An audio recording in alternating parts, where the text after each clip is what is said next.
Assalamualaikum warahmatullahi wabarakatuh.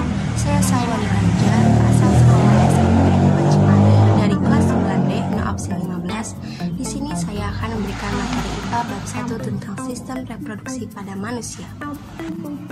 Pembelahan sel. Manusia asalnya berasal dari satu sel. Sel tersebut mengalami pembelahan, dan ketika dewasa jumlah sel manusia mencapai 200 triliun. Ada 3 alasan pembelahan sel, yaitu 1. Untuk pertumbuhan, 2. Untuk perbaikan, dan ketiga untuk reproduksi. Makhluk hidup dapat bertumbuh karena sel-selnya bertambah banyak.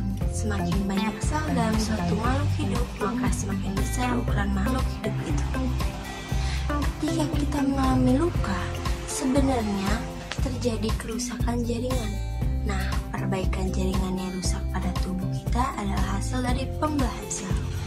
Proses reproduksi atau perkembangbiakan adalah ciri lain dari makhluk hidup dan untuk menjaga keberlangsungan suatu makhluk hidup agar tidak punah. Menurut teori sel, semua sel hidup berasal dari sel yang sudah ada sebelumnya. Teori ini dinyatakan oleh Rudolf Virchow pada tahun 1855. Pembelahan sel dibedakan menjadi pembelahan mitosis dan pembelahan meiosis. Pembelahan mitosis terjadi pada sel-sel tubuh atau sel somatik pada makhluk hidup. Pada pembelahan ini dihasilkan sel anak yang mempunyai kromosom yang jumlahnya sama dengan kromosom sel induk. Pembelahan mitosis merupakan tipe pembelahan sel yang menghasilkan 2 sel anakan. Sel anakan tersebut mempunyai karakter identik dengan genetik sel induk. Artinya, kedua sel anakan yang terbentuk mempunyai susunan genetik yang sama, termasuk sama dalam jumlah kromosom dengan induknya. Jumlah kromosom yang dimiliki sel anakan adalah 2N atau disebut dengan diploid.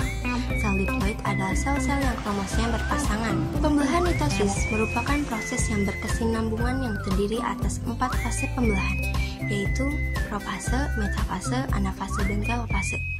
Pada tahap akhir dari pembelahan mitosis, yaitu telofase, umumnya diikuti dengan pembelahan sitoplasma yang disebut dengan sitokinesis. Pembelahan meiosis. Pembelahan meiosis adalah pembelahan sel yang menghasilkan 4 sel anakan yang masing-masing sel anakan hanya memiliki separuh dari jumlah kromosom sel induk. Jumlah kromosom yang dimiliki oleh sel anakan adalah N atau disingkat dengan haploid.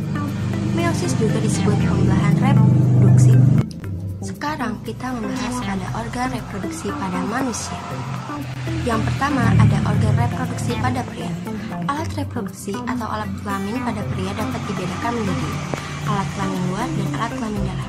Pada alat kelamin luar terbagi menjadi 2 bagian, yaitu skrotum dan penis. Penis berfungsi sebagai saluran kencing atau urin dan sebagai saluran sperma. Penis terbentuk dari otot dan tidak mengandung tulang. Pada ujung penis terdapat struktur seperti lipatan kulit yang disebut kulub.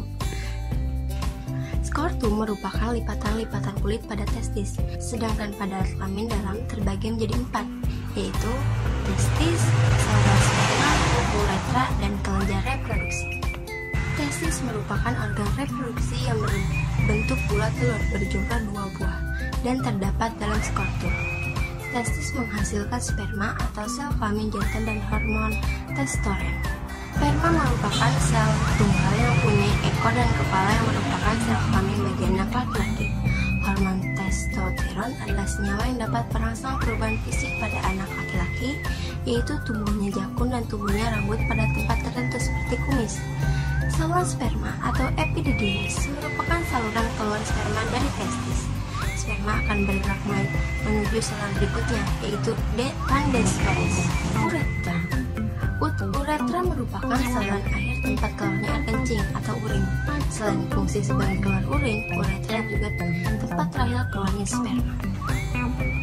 Kelenjar reproduksi berfungsi untuk memproduksi getah atau cairan yang nantinya bercampur dengan sel sperma menjadi air mani.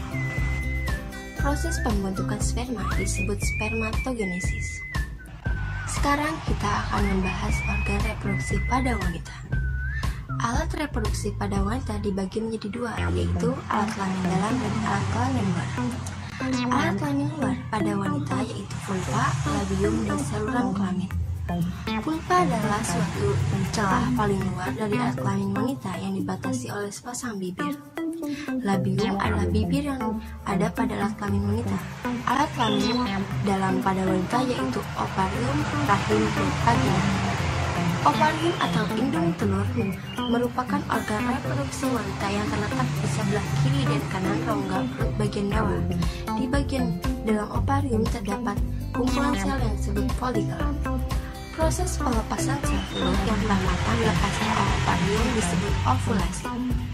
Rahim berfungsi sebagai tempat perkembangan janin. Vagina merupakan saluran yang menghubungkan lingkungan luar dengan rahim.